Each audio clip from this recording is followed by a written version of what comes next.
All right, gang, let's get right into this one. This one's going to be a bombshell. We got Dr. Tim Malton coming from Portland, Connecticut. The guy's an absolute stud. Welcome, Dr. Tim. How are you, brother? I'm awesome, buddy. Good to see you. So it's funny. We just started off. We're talking about how the morning go, and you would talk about how amazing, like just the first hour and a half, 2 hours of your morning was. How blessed is that, pal? It, it's the way every day should start, and I don't know why it can't, right? It's Right.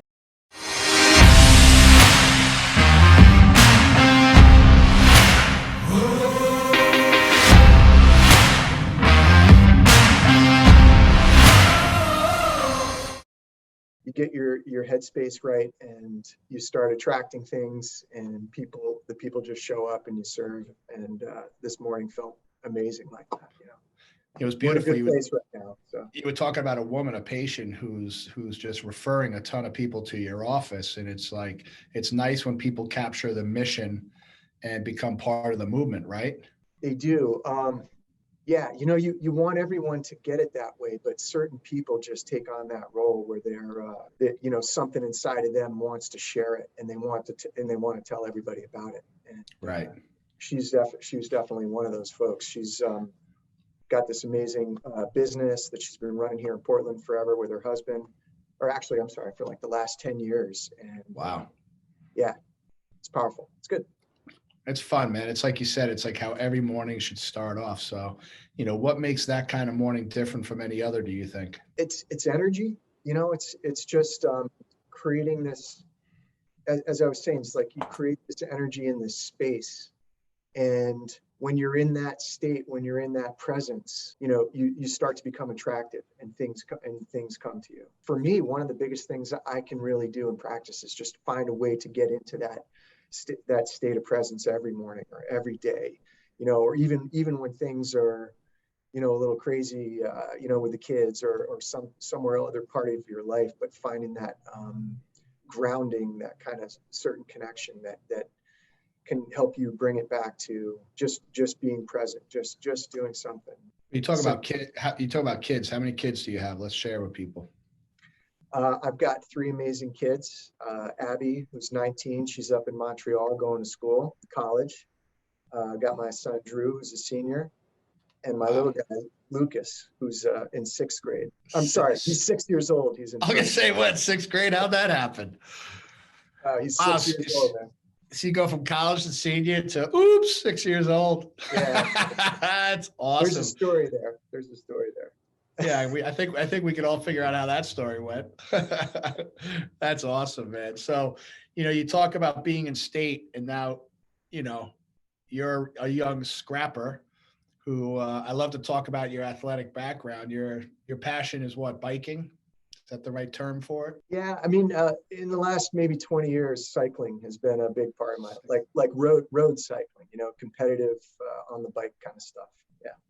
I remember the one time I went cycling with you. I knew you were serious when you came out with your competition suits sponsored by Subaru, and I had on gym shorts and a t-shirt, and I was like, oh shit, I'm in trouble. Yeah.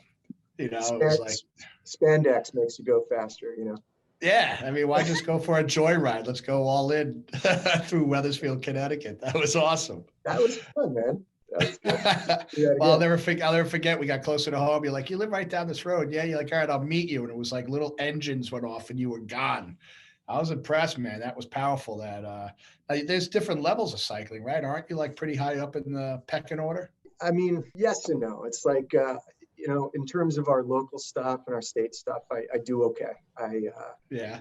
But I'm no Tour de France kind of guy. That's there's like levels to everything. Those guys and girls are a whole different level. But of course, I started back in Colorado, maybe, like I said, maybe 20 years ago, and you go up from category 4 to category 3 to category 2 to 1 and pro. And so I made it up to like a cat 2. So it's pretty competitive, kind of like age group sort of cyclist. And so it's fair to say you're 2 steps away from being a pro. Yeah, something like that. I love how humble you are, pal. I mean, I think that's a cool story for your patients to realize what the hands of the individual they're in. I think it's schlep, man. I mean, the amount of training. I mean, what kind of training goes into achieving that. You know, it's like, it's one thing to be able to say, yeah, I'm a cat 2. There's 2 more categories towards a pro, but what separates, here's a good question for you. What separates a cat 6 from a cat 2? Yeah, I mean, it's all about experience and having a big engine, and training. You know, the someone who is like a cat, a beginner essentially, they might train for 5-6 hours or something like that in a week, and someone who's a cat 2 probably puts in about 10 to 15 hours a week, and then when you get to that pro level, guys are up over like 20 hours a week. But Like it's a not just full-time time. job.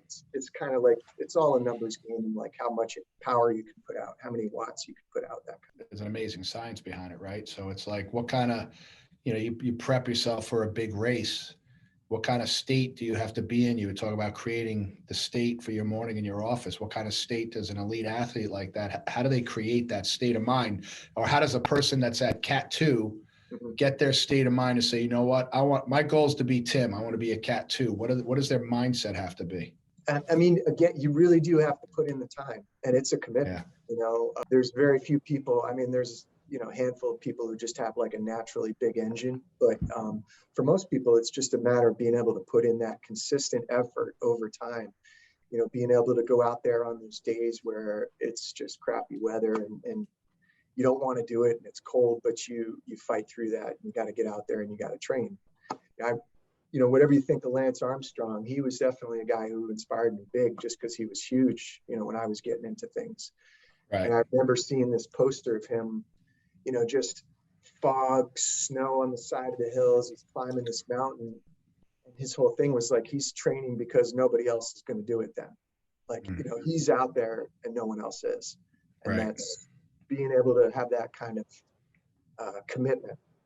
I think in the way the guy gets a bum rap. I mean, here he was supposed to be dead, right? He had cancer through his entire body. And then he woke up, he said, all right, I'm going to beat this thing. And then I'm going to get back into cycling. And listen, he used performance enhancing drugs, which most professional athletes are doing anyway. I don't care what anybody says, but he still had to put in. I mean, whether we agree with it or not, it's a cheating, is it not? But if everybody's doing it against you, I mean, I don't agree with it, but it's the nature of the beast, and, but he had to put in the work, and he went on to win what? After his diagnosis and beating cancer, he's supposed to be dead. He went on to win what? 6 Tour de France's? Yeah, I think it was 6 or 7 actually. Yeah. So I mean, Yep.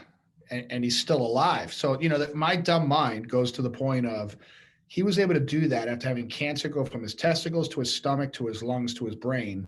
And then he went on to win one of the toughest races in the world, and he's still alive. What if they took these cancer patients and did the same stuff to them? What would their outcome be? That's my silly, simple brain, and I'm not into drugs, but I also look at someone like Lance Armstrong and I'm like, with all the stuff going on in the world today, what if they learned, or can they learn something from him? I don't know. That's just my, Yeah. I mean, that's been, the people who still support Lance, point out that it was par for the course. It was part of the culture, essentially, that doping culture. And yeah, nobody wants to see people taking drugs and stuff like that. But it Right. was sort of, you talk to anyone from that time frame, and everybody was doing it. Right. He got caught, and Right. So he was competing against other guys that were also doing it, and still was able to to beat them, Right. consistently, which is amazing. Well, it's like now I look at my son, who's competing pretty heavily in sports, and then he loves football, and he's moving and shaking with it, but it's almost like, dude, I don't want you ever thinking about the NFL, because you're going to be juiced up. Like, the only way you're going to compete at that level is they're sticking needles in you. I don't care what anyone says. I mean, you can fight me on that, but I know the long-term results on that are not that good. Even to have the ego and say you're making millions, but you look at some of these guys retiring from football and their bodies are destroyed, and it's just tough on the human body. So it's like, at what point do you throw in the towel and say, okay, I'm better off at a cat 2 than I am going pro and competing at the next level, where it becomes a whole different animal. Yeah. You kind of accept where you're at. What do you tell Kane about that? I basically what I just said. I said, look, if you ever thought about going to that next level, even college football, because like we're a natural family, like we're not turning to drugs and meds. There's more marijuana going on around these kids because they use it to just help themselves deal with the pain and what's going on. I'd rather not my kid have to go down that road. And it's almost like if it's surrounded by you, at what point do I say, okay, you're on your own, you're making your own choices right now.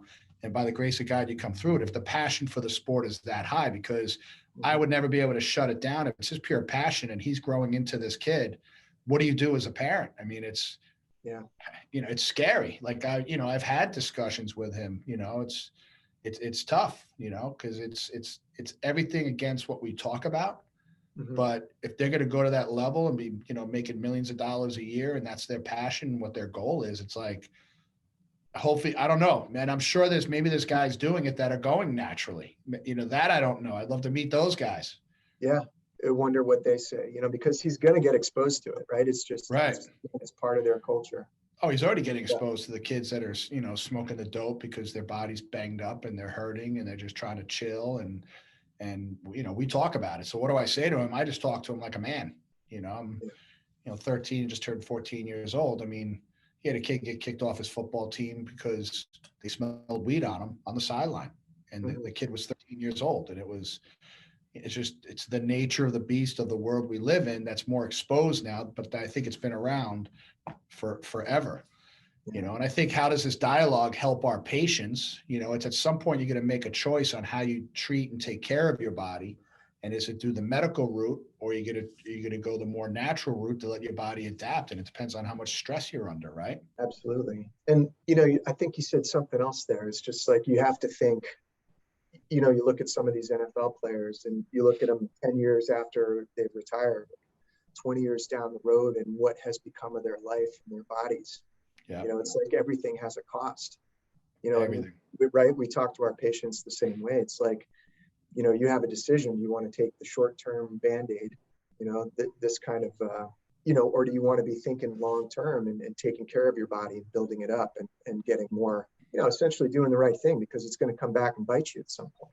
Right. Like, I would love to sit with Tom Brady and say, have you ever taken steroids? Have you ever taken, because here's a guy that looks like he's done it differently, which is why he's had such a long career. He says he has, yeah. And he says he has. So it's like, you look at role models like that, and I'm sure there's others that are doing it, that you would want to pick a role model for your child to say, follow this road, because your outcomes can be better. You'll retire more gracefully, and your body will do better. We just had a patient come in who's been doing physical therapy for 6 months, and it's not helping him. And his medical doctor just sent him to us, and we took x-rays, and no one's taking x-rays. And the guy is fit, he's in shape, but he hasn't been able to work for 6 months. His life's been shut down. He's been trying to get better. Mm-hmm. His x-rays are a disaster. And now he's upset. He's like, how come no one took x-rays? And why do I look so bad? I go to the gym, I work out. I said, because no one taught you, over 50 years ago, how to take care of your spine and your nervous system. And I said, that's why we tell people, if your spine was on your face, you'd take better care of it. And he laughed. I said, but now you'll never be the same again. Now we got to manage this and just get you back to work and manage your lifestyle. I mean, when he sits, looks at his x-rays, the guy was in tears, and his doctor sent him here by the grace of God. So we're going to send him a whole report. And he was very impressed that because they think medical doctors are against us. I'm like, we adjust the medical doctors. Yeah. They get it now, but it's the outcome is, we go back to the drugs. If you live a life of drugs, there's major consequences that are going to catch up to you. Yeah, without a doubt. Yeah. But we need more chiropractic warriors. Like, you got that lady out there referring all of Portland now to you. And like you said, the energy was through the roof in the office because, when people are getting it, it's like you mentioned the word vibration and energy before we started. It's like the community just rises up with the truth, right? Yeah, that's what it feels like. It's a great place to be in. It's a great space to practice in. Right. As I know you do in your practice, we try to create a place it's got, it's fun to come into. They feel welcome. They feel comfortable.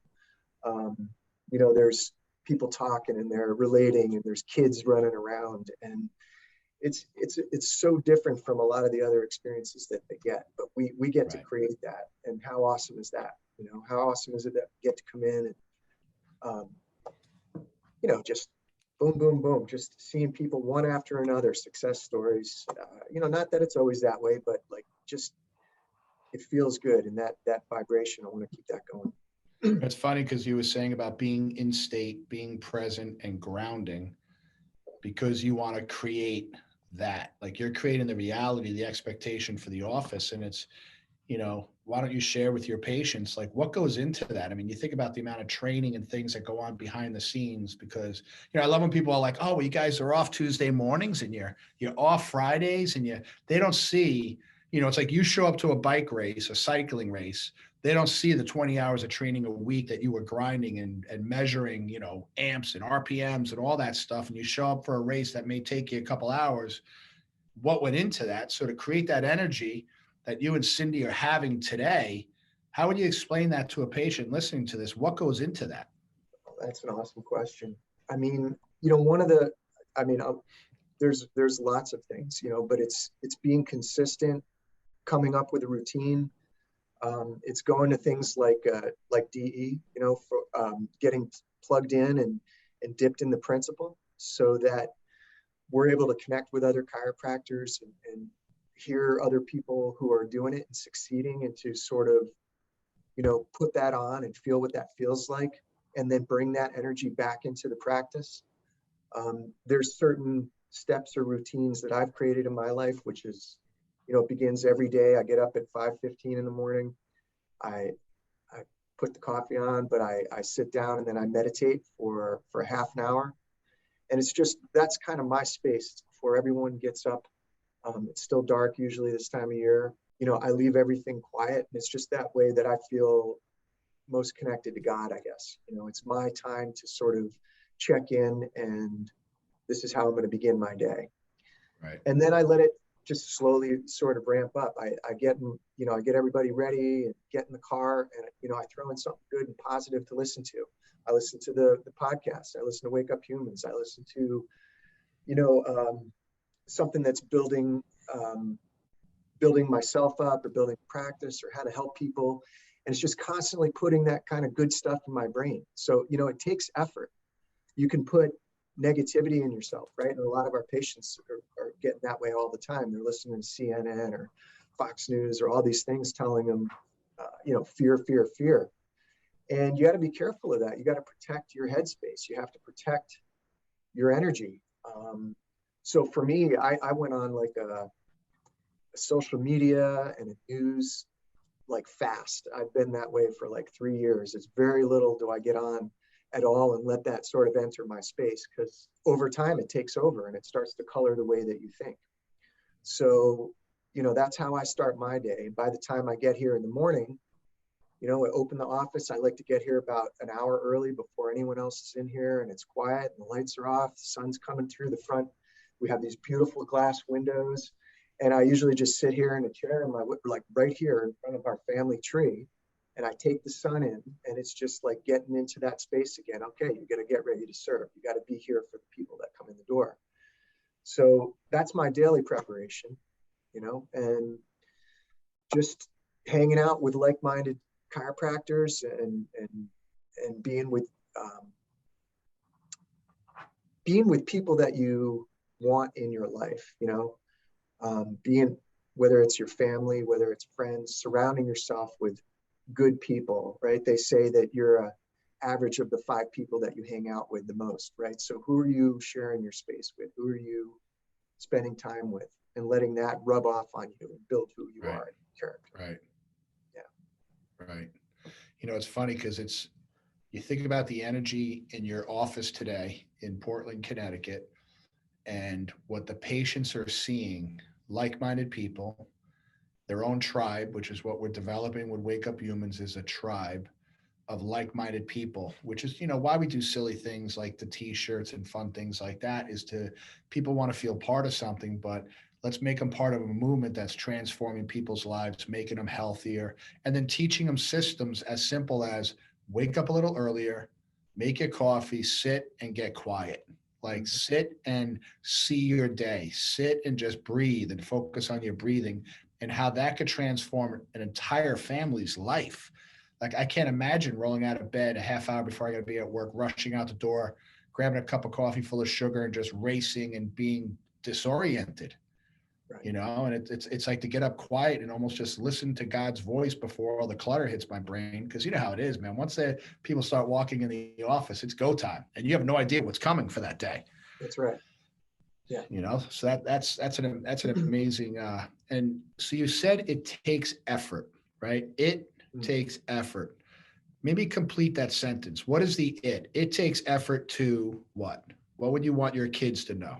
It's almost like if you had a billboard that went up that exemplified your life, it's almost like it takes effort to that your three kids are going to look at and then teach their kids, and their kids are going to say, this is what Grandpa Dr. Tim would say. Wow. That's a powerful question. When I say I mean, really, it's being successful in life. Maybe that sounds simple, but you said you can just get caught up once your day begins. You sort of get caught up in it. You don't know where it's going to go. If your life is to have any direction, you kind of have to set that mark. You have to have a goal. You have to have something that you're trying to achieve, and that's what I'm striving for all the time in my life. I don't always hit it, but that sort of gives life meaning, I think, is to have a little bit of a higher purpose, to feel like I'm there for my family, that I can pass on to my kids how to be happy, how to enjoy life, how to get the most of contributing. There is a lot to it. And that it, I guess, is it really is. It's life. It's being a participant, being a willful, guided participant in life, so that you're, yes, happy, but like what does happiness mean to you? To me, it's family, it's connecting, it's seeing other people grow, it's feeling like I contributed something, not just, I wasn't just a passenger, that I was more of a captain directing that ship. And when I think of my kids, that's what I want to give to them, is get quiet, think about yourself, think about your dreams, but put an effort in. It's not going to just, kumbaya and zen out and it's going to happen for you. It takes hard work. We're capable of so much more than we think we are. That's something that I've learned over my life. I thought, going back to the cycling thing, when I first started riding, I thought, oh, this is really hard. It's really hard to put in these efforts. And I heard the great cyclist Greg LeMond. I don't know if you ever heard of him, but he came before Lance won the Tour de France.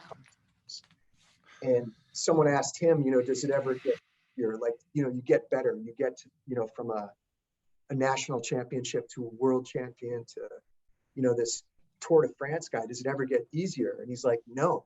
It's like the intense, it always hurts, but you get comfortable with the pain. You get comfortable being in that space where you're putting in that kind of effort.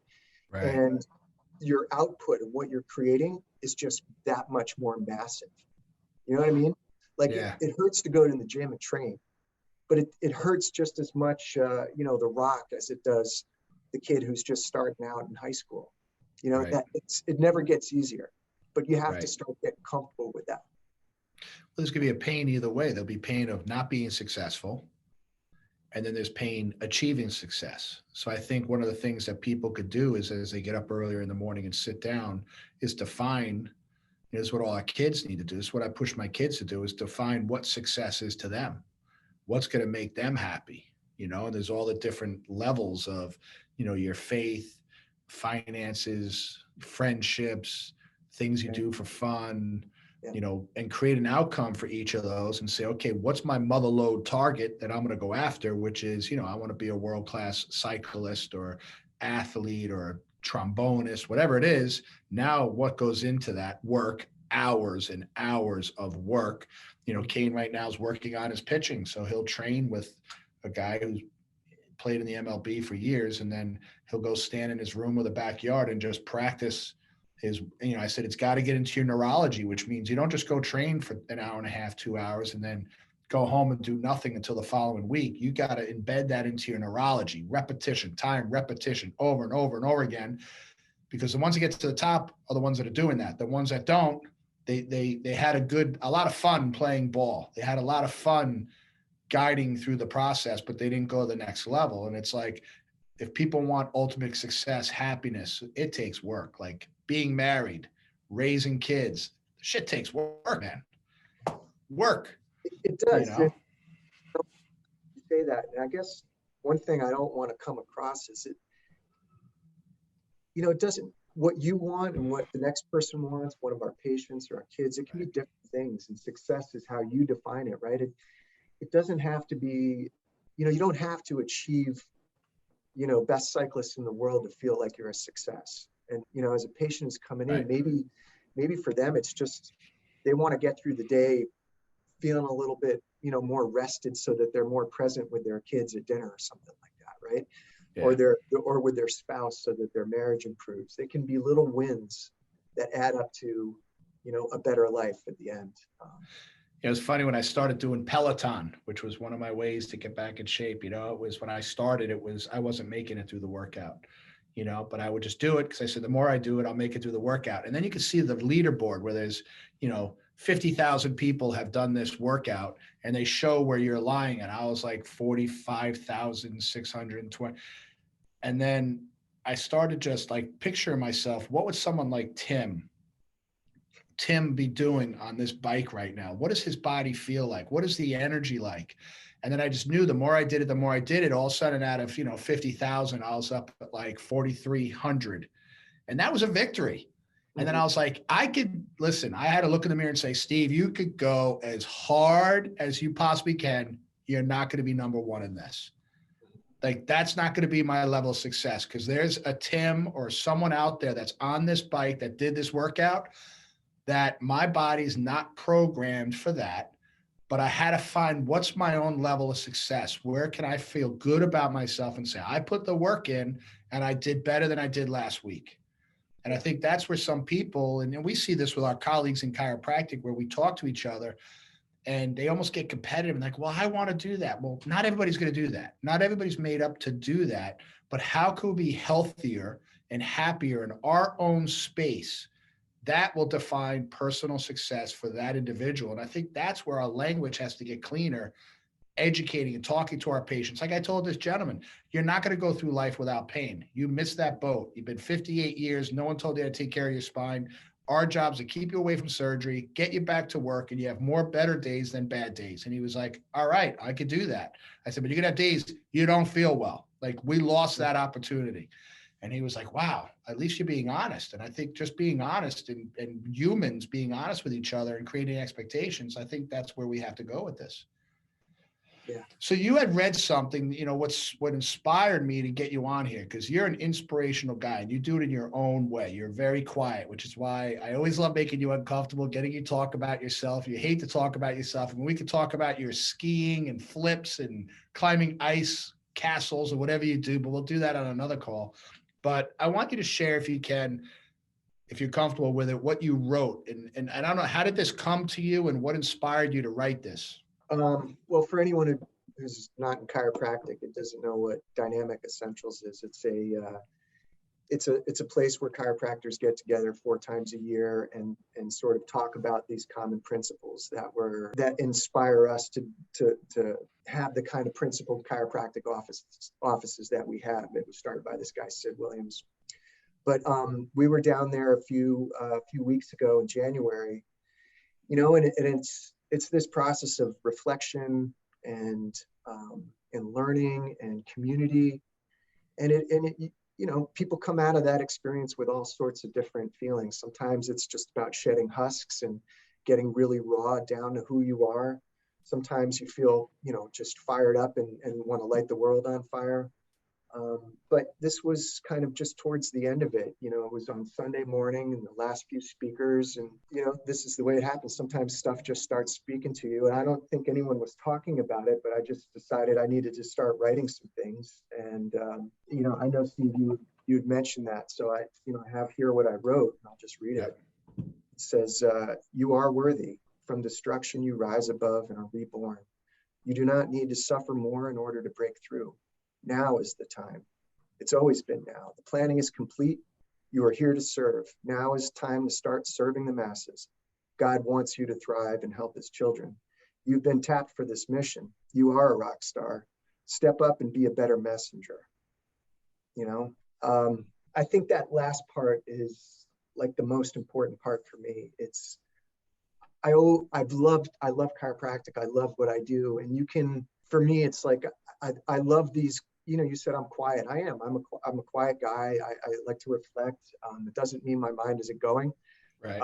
maybe sometimes too much, but I really do well on these one-on-one interactions with people. I love that, like sitting down knee to knee with somebody and then sharing, from the heart. And I connect to that.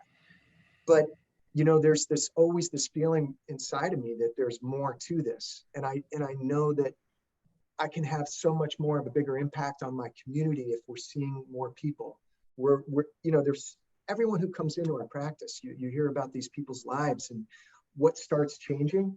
And then you start multiplying that effect to the people that they have in their lives and what that could potentially mean. And I want more of that, not from a selfish place where, it's going to make me feel good or better, but just that's what I was feeling at D's. Just like, it's time to start communicating that to more people, not holding back, not feeling like it has to be one-on-one, but just sharing, because if people don't hear it, they're not going to know. So right. That's where I'm at. That's where my mission is right now. It's just getting the message out there to more and more people so they have the opportunity to make those good choices. That's awesome. And, the more people, they can have that one-on-one interaction with you. And if they get excited and they're getting the results, I feel like they got to get part of the mission as well and go share that with the people they love. The more that people go out and share it to the ones they love, start with their own household. It's like, this thing can't be kept a secret, because if there's ever been a more time of need where people need to learn to live clear, it's now. And people are woken up. They realize, like, the way we've been operating, is not the way we should be operating. And healing comes from within. And one of the easiest action steps someone could take is come in, lay on a table, and get your atlas checked. And that's what you're creating at Portland. And you are on a mission, and people need to hear about it. So I think one is this, doing things like this is a great way to do it. I think that woman who's out there fired up telling the community is plan B, is to get people doing it. And then we just keep pushing to just, how can we change more lives and let people know. I loved how you said, you are worthy. Like, people deserve this, and their friends deserve this, and their loved ones and their husbands, spouses, but better yet, their babies. Don't let 50 years go by when they wake up and their life's being destroyed because no one shared this story with them. So you're doing it, my man. And that write-up is beautiful.